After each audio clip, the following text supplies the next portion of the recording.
Welcome to Alternative Investments Chat, where we demystify the world of alternative investments and financing for entrepreneurs and investors alike. With these discussions, we hope you're more empowered to unlock opportunities in your business or portfolio. I'm Erin. And I'm Erica. Let's get started. Welcome back to another episode of Alternative Investments Chat. Today, we're diving into a very interesting topic.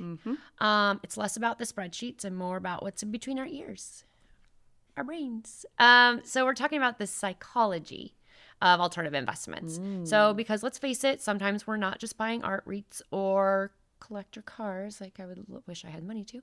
We're buying feelings, status, and maybe even a good story at a cocktail party, right? Yeah, absolutely. Here's an interesting stat to kick us off. According to an article that came out in July of 2025 by Landsberg Bennett, the global alternative investment market is projected to reach $29 trillion.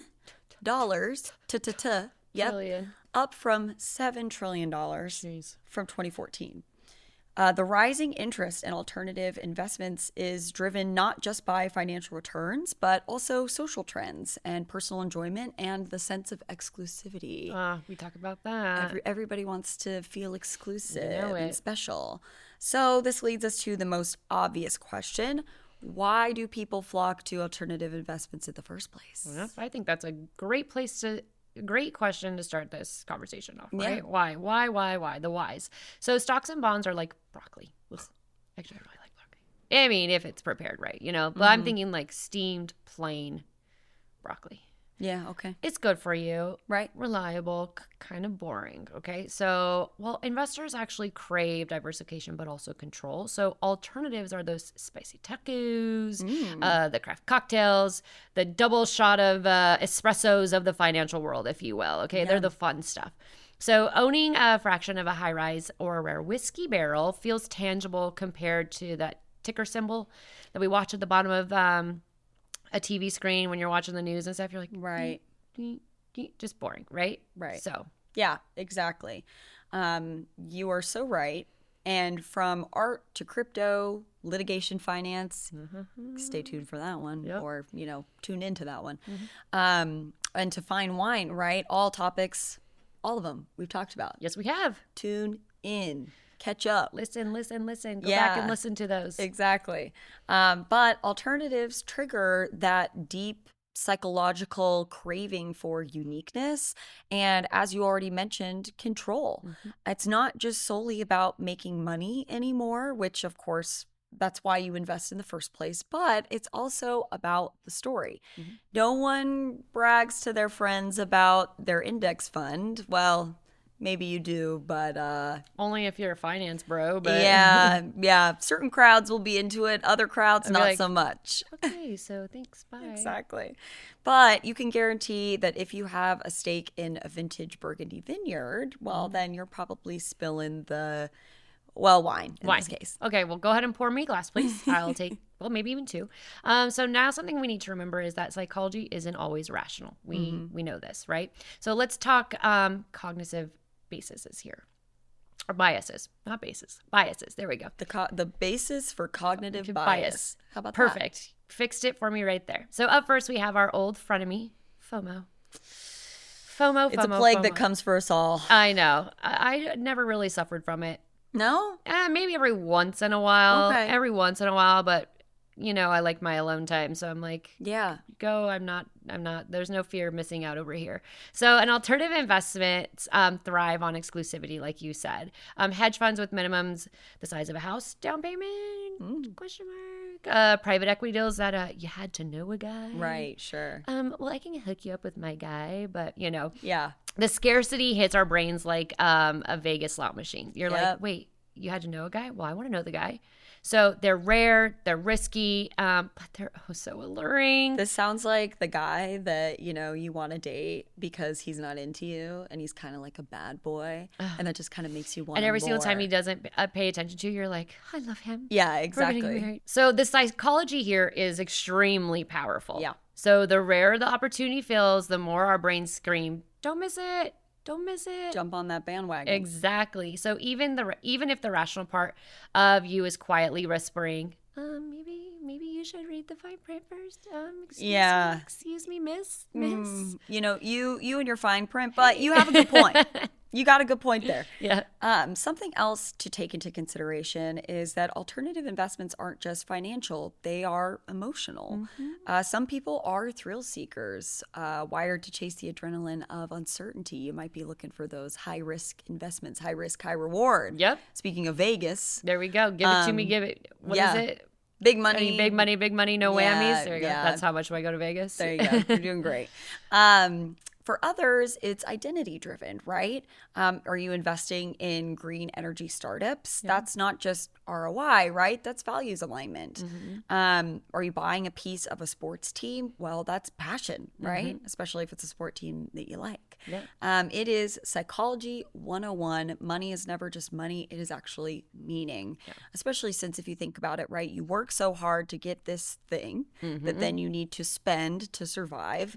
And so you have a personal attachment to it because you've spent your time, your effort, your energy, your blood, sweat, and tears into this paper currency, or sometimes, most of the time, not even paper. It just goes straight to your bank account. Numbers on a screen. Numbers on a screen. Right? And so you want to use it where you feel good. I agree. And alternatives let us wear our portfolios like fashion statements. Yeah. Well, speaking of fashion statements, that kind of segues us right into the next part. So we're talking about emotional, but let's not forget about the generational split, because the emotion and the psychology between generations is quite different. Sure. So we've got the baby boomers who they're perfectly peaceful, fine, just chilling with their rental real estate and their private credit deals, right? They're just like, there they are, my little passive income. I'm just gonna sit here and sip my pina colada. Ooh. Can I have one? Yeah, I know. Right now I want one. Well, then you've got millennials and Gen Xers or Gen Z. And they're out there buying fractions of Patek Philippe. Love that. Love his watches. You've got NFTs of pixelated cats. You're talking about they're talking about democratizing like it's a religion. Skibbity toilet. Am I right? I still don't know what skibbity toilet means. I've tried. In all fairness, I did Google it before when I was researching this, because I was trying to sound like I knew. But you want to fit in with the cool kids. Yeah. But that's all I got. Skibbity toilet, and then it was a bunch of memes. Yeah. Hey, which also you can probably buy stock in. So there is meme stock, right? All right. Okay. Yeah, you're right. So different generations, but again, the psychology is the same. There's the status, the stories, and of course, a sprinkle in those little sweet, sweet returns right on top. You want those bad boys. It's the cherry on top for sure. Well, it's always important for us to look at the flip side, which there always is one. Yep. Understanding psychology can make you a better investor, specifically with alternatives. You may encounter some of these biases but you've done your research, and now you can better avoid them, right? You know they're out there. Yes, and if you know about yourself and what you're drawn to, and maybe where your pitfalls are, you can maybe make smarter decisions. Don't open up those late night apps that are shopping and put a lot of stuff into your cart just because it's inexpensive, and next thing you know. Yeah, don't come home after a happy hour and go on Amazon. These are rules that we have for, certain reasons. Yeah. Okay. Some of the following can happen though when investors invest only with their emotions. Okay. Tell me. Overconfidence. Oh, okay? I've seen this guy. Yeah. Just because you've seen every Marvel movie, does not mean that your vintage comic book fund is going to beat the market, or you could beat up the bad guy. Yeah, exactly. Let's leave the superhero fighting to the superheroes. That are, remember, not real, guys, not real. Really? I know. Dang it. And then we also have herd mentality. This happens. Yes. So you could be falling down a rabbit hole on NFTs where everyone is singing their praises. I made this much money. This is great. Yeah, well, that's not investment research, right? That's a little bit of peer pressure with slightly better graphics sprinkled in there. If you're on some kind of site and it's like, this is the best, and you're like, keep scrolling, you're like, okay, wait a second, what's really going on here? Right. Not to mention, you don't know what's true and what's not. No. Could just be someone who's trying to advertise their NFT. Yeah. Another thing I want to mention is illiquidity bias. So locking up money for 7 years makes us think that it's magically safer or more lucrative, or you would hope, right? Yeah. You say, well, I put this money away for 10 years. It must. And I've never touched it. Yes, it must be worth 5 times as much. Well, spoiler alert, that's not always the case. Nope, unfortunately. So basically what you're telling me over here is that it's extremely easy for an investor's ego to make all the important investing decisions, and that we need to kibosh the ego. And another emotion that can raise hell, if you will, is the pride. Okay, pride gets in the way. So according to an article in the CEO magazine, pride often leads investors to overestimate their ability or become emotionally attached to past successes. Sure. It's happened a bunch of times. It's going to happen again, right? Yep. No, that's luck. And it doesn't happen all the time. Yep. So this attachment can result in investors not wanting to really look at the market conditions or even think about reassessing their investment strategy. They're like, nope, I got this on lock. We're good. Nothing's going to change. I don't even care. I don't even care that. I'm just going to do the same thing again. Yep. I buy these REITs and I don't care that I bought it in the middle of a hurricane. It's going to be perfectly fine. Or Hurricane Aaron comes through. Yeah, exactly. You're the last one. Their pride actually forces them to hold on to unprofitable investments for way too long, like that bad boyfriend that you mentioned, or the bad boy. And It just keeps, it's the one that everyone's telling you to get rid of. Yeah. He doesn't like you. He's not that into you. He's not very nice to you either. He keeps ignoring you, so stop. So their willingness to admit that they made a mistake can harm them financially. Go ahead and insert the Joe Exotic clip right here. I'll never financially recover from this. Yeah, that's a good one. Yeah, so that's that pride. For sure. And we're looking at sunken cost fallacy, right? Right. You put all this time, money, effort into it. Sometimes you should just walk away. That's the right choice. But because you've put all this effort into it, how could I possibly be wrong? You can't do it. You can't let it go. I'm not wrong. I could never be wrong. Yeah, I wish that was true for me. Yeah. So with that being said, what is the key takeaway here? The psychology of alternative investing is like a cocktail of rational diversification, emotional attachment, and human bias.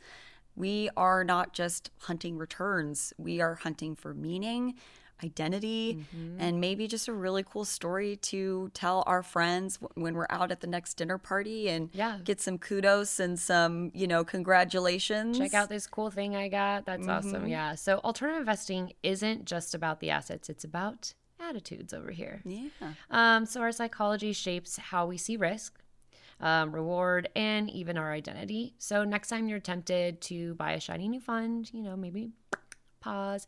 You may want to ask yourself, are the numbers talking, or is this my emotional gut trying to get it out for me again? Great question. Yeah.